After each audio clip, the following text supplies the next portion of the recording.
बिस्मिल्लाहिर्रहमानिर्रहीम। अस्सलाम वालेकुम। उम्मीद करता हूँ आप खैरियत से होंगे। मेरी आज की वीडियो तलबा के लिए है, ख़ास कर जो एकेडमिक आइल्स कर रहे हैं और राइटिंग पार्ट 1 में इस तरह के ग्राफ से वो बहुत ज़्यादा डिस्टर्ब हैं या उनको इस तरह का ग्राफ जो है उनको करने का कोई सोल्यूशन नज़र नहीं आता।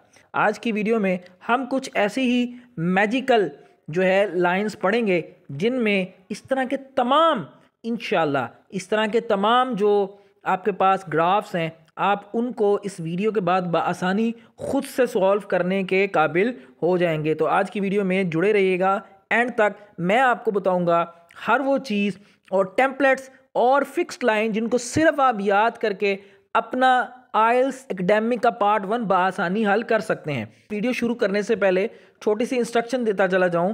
जैसा कि हम इसको इस सामने मौजूद हम ग्राफ को देख पा रहे हैं, जिसमें कभी जो है वो ग्राफ आप देख लें कि बहुत रैपिडली ऊपर की तरफ जाता है और बाज़-औक़ात वो नीचे की तरफ आ जाता है, लेकिन बाज़-औक़ात ऐसा नहीं हो पाता बल्कि वो स्टैग्नेंट रहता है। स्टैग्नेंट से मुराद सेम रहता है। तो इसको हम देखेंगे कि अगर किसी लाइन का बहुत तेज़ी से ऊपर जाना, इसको हम इंग्लिश में किस तरह बयान कर सकते हैं, और किसी लाइन का नीचे आना, इसको हम इंग्लिश में कैसे बयान कर सकते हैं, या फिर किसी लाइन का पहले सेम एक जैसा रहना और फिर अचानक से ऊपर हो जाना, इसको हम कैसे बयान कर सकते हैं। इनके लिए मैंने एक मैजिकल लेक्चर तैयार कर रखा है। अगर आप उस लेक्चर को लेंगे तो इंशाल्लाह आपको इस तरह के सारे ग्राफ्स हैं वो आपको करने में आसानी होगी। तो बढ़ते हैं अपनी वीडियो की तरफ।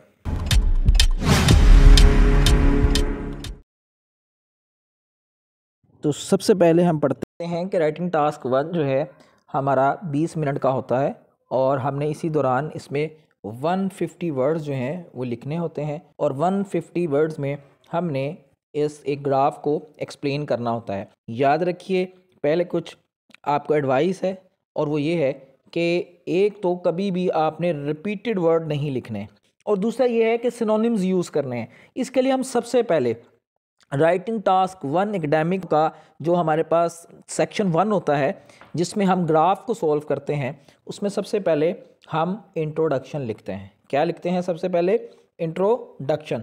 और याद रखिएगा उस इंट्रोडक्शन में हम कुछ इस तरह की लाइनें यूज़ कर सकते हैं। जैसे आपने ग्राफ देखा, देखने के बाद आपने उसको कैसे स्टार्ट करना है, मैंने कुछ लाइनें लिख रखी हैं। जैसे सबसे पहले द ग्राफ इलस्ट्रेट्स, या द ग्राफ इलस्ट्रेट्स भी कह सकते हैं, या द ग्राफ्स शोज़ भी कह सकते हैं, या फिर आप द ग्राफ्स जो है डिपिक्ट्स भी कह सकते हैं। देखें, गौर कीजिएगा, इलस्ट्रेट्स, शोज़ और डिपिक्ट्स इनका एक ही मतलब है, मतलब जाहिर करता है, शो करता है। अंडरस्टैंड करें बात को। इससे अगर आप नेक्स्ट चलें तो नेक्स्ट है, अगर आप यहाँ से शुरू करें, the graphs illustrate depicts the trend, वो आप उसके अकॉर्डिंग जो आपके पास टॉपिक होगा उसको आप चूज़ कर लेंगे।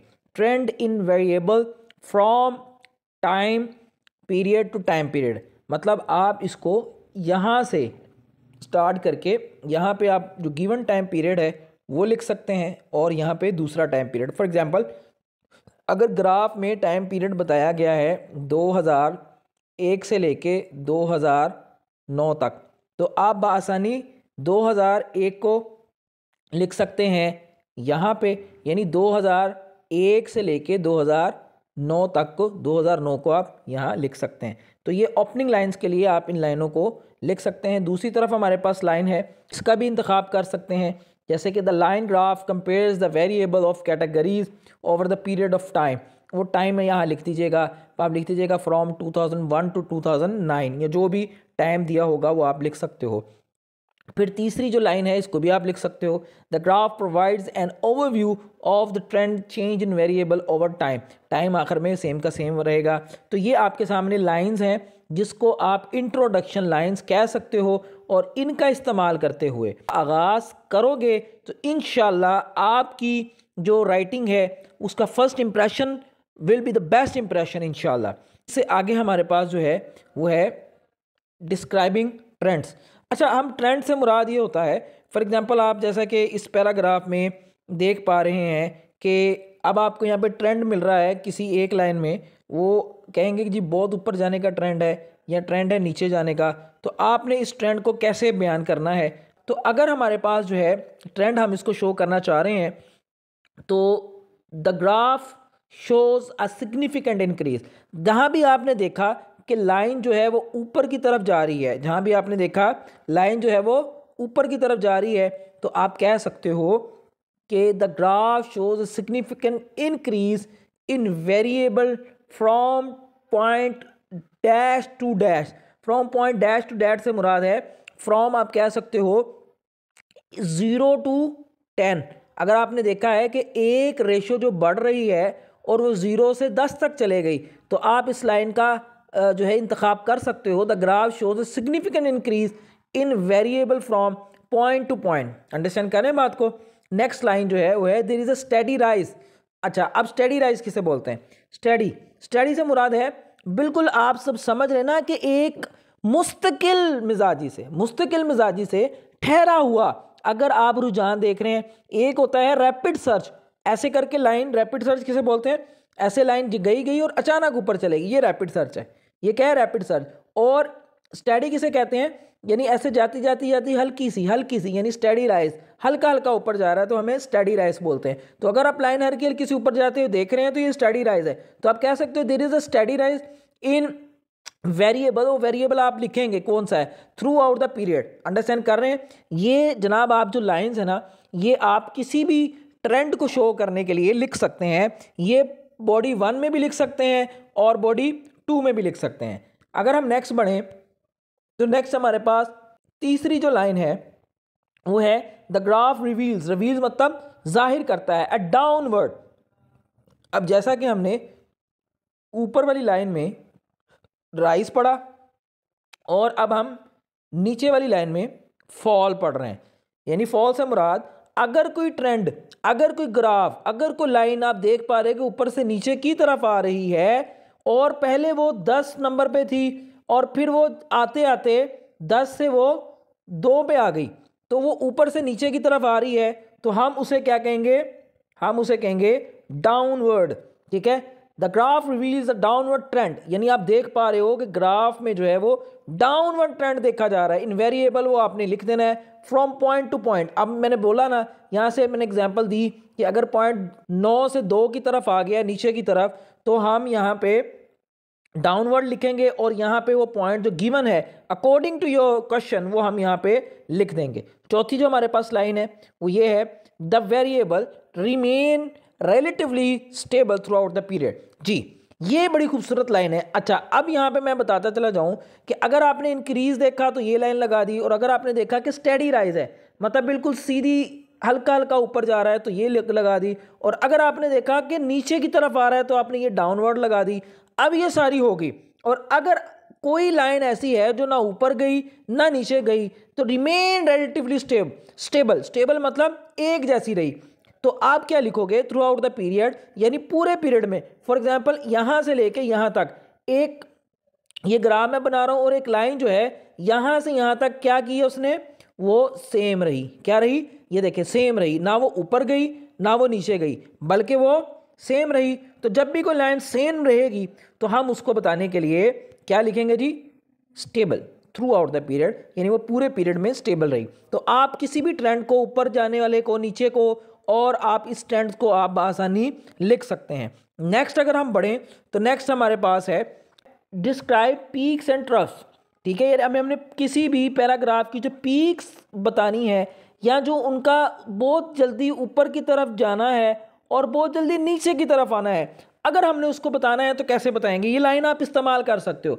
द लिखा हुआ है the highest point in graph is point where variable reaches value, मतलब है इसका आपने देखा कि ये आपके सामने एक हाईएस्ट पॉइंट है और आपने देखा कि जो ग्राफ है वो लाइन यहाँ पे हाईएस्ट वैल्यू में पहुँच चुकी है, और जब हाईएस्ट वैल्यू में पहुँच चुकी है तो आप कह सकते हो द हाईएस्ट पॉइंट आपने बताना है कि लाइन इस टाइम सबसे, मसलन किसी भी चीज़ की मैं मिसाल देता हूँ, जैसे गंदम की जो कंजप्शन है वो इस टाइम बहुत ऊपर लेवल पर है, तो आप इसको ये लाइन इस्तेमाल करके बता सकते हो। रीचेस वैल्यू, वो वैल्यू आप लिख देंगे, वो कोई भी होगी, नो होगी या जो भी आप लिखना चाह रहे हो वो वैल्यू यहाँ पे आप ऐड कर दोगे। सेकंड लाइन अगर देखेंगे the graph shows a peak कहते हैं बुलंदी इन अ वेरिएबल एट पॉइंट, वो पॉइंट लिख देंगे, वो कौन सी बुलंदी है?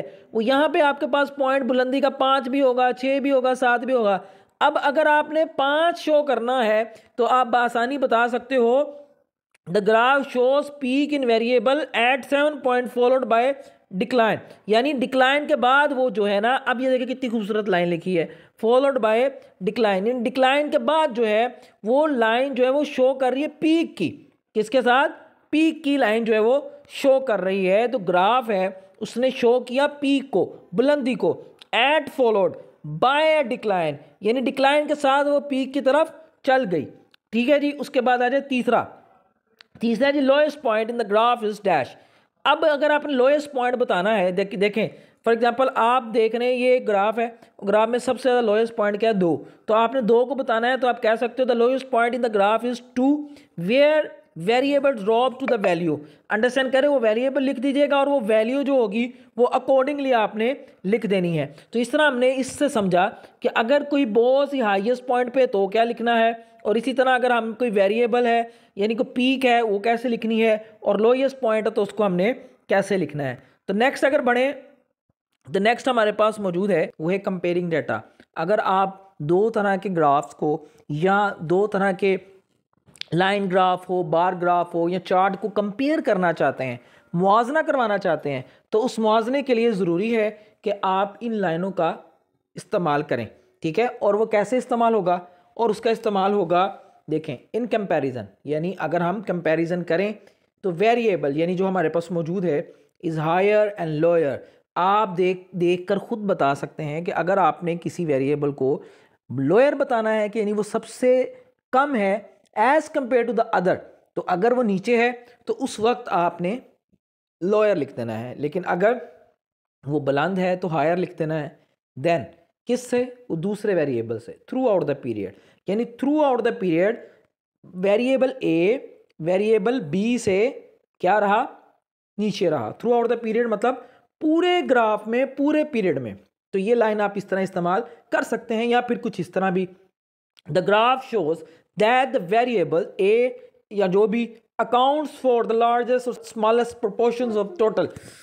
ठीक है, यानी जो ग्राफ शो करता है कि जो वेरिएबल है यानी ए है, अकाउंट फॉर द लार्जेस्ट, यानी वो या तो लार्जेस्ट रहा या स्मॉलेस्ट सबसे छोटा रहा, proportion of total time period में, या तो वेरिएबल जो है वो सबसे छोटा रहा या सबसे बड़ा रहा। तो इस एक, चाहे आप उस ग्राफ में ए को सबसे बड़ा शो करने के लिए या सबसे छोटा शो करने के लिए आप इस लाइन का इस्तेमाल कर सकते हैं। तीसरी लाइन हमारे पास मौजूद है कि there is a significant difference in between category A या वेरिएबल, यानी आप कह सकते हैं कि मिसाल के तौर पे एक कंट्री ई है और एक कंट्री ए है, तो इसमें through out the period, through out the table या थ्रू आउट द ग्राफ आप देख पा रहे हैं कि सिग्निफिकेंट यानी वाज़िया फ़र्क है, इनका एक दूसरे के साथ कोई ताल्लुक ही नहीं है, तो आप उसका कंपैरिजन कर सकते हो कि there is a significant difference in variable A between category B. Understand कर रहे हैं बात को? तो इस तरह आप कंपेयरिंग डाटा कंपेयर करने के लिए भी इंशाल्लाह ये लिख सकते हैं जी। नेक्स्ट अगर बढ़ें तो हमारे पास मौजूद है आखिरी कंक्लूजन। हम सब जानते हैं कि पार्ट 1 को लिखने के लिए हम सबसे पहले इंट्रोडक्शन लिखते हैं, इंट्रोडक्शन के बाद हम यहाँ पे लिखते हैं बॉडी 1, बॉडी 2 और फिर एंड पे आप कहते हो कंक्लूजन, एंड पे कंक्लूजन।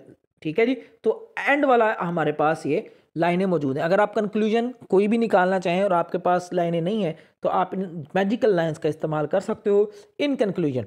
यानी अगर आप नतीजे की बात करें, the graph illustrates a clear trend in variable over the time. ठीक है, यानी आप बता सकते हो कि आपने ग्राफ में क्या चीज़ देखी, उसको आप इन लाइनों का इस्तेमाल करते हुए इन ब्लैंक्स में आप फिल कर सकते हो। सेकंड लाइन ओवरऑल से भी शुरू कर सकते हो। Overall the graph provides a comprehensive overview of the trend and change in variable. आप इन लाइनों को इस्तेमाल करके एंड पे अपने मुताबिक लाइंस को लिख सकते हो, या फिर to summarize the graph shows that the main point, या फिर इसको इस तरह भी आप लिख सकते हो। इनका इस्तेमाल करते हुए आप बेहतरीन अंदाज में कंक्लूजन लिख सकते हो। उम्मीद करता हूँ आज की वीडियो आपको बहुत ज़्यादा पसंद आई होगी। दोस्तों, अगर आपको किसी किस्म की कोई एनी क्वेश्चन है तो आप मुझसे पूछ सकते हैं। इंशाल्लाह I will be there for your help. मेरे इस चैनल के साथ जुड़े रहे। इंशाल्लाह मिलते हैं एक नई वीडियो के साथ। अपना बहुत सारा ख्याल रखिएगा। अल्लाह हाफिज़।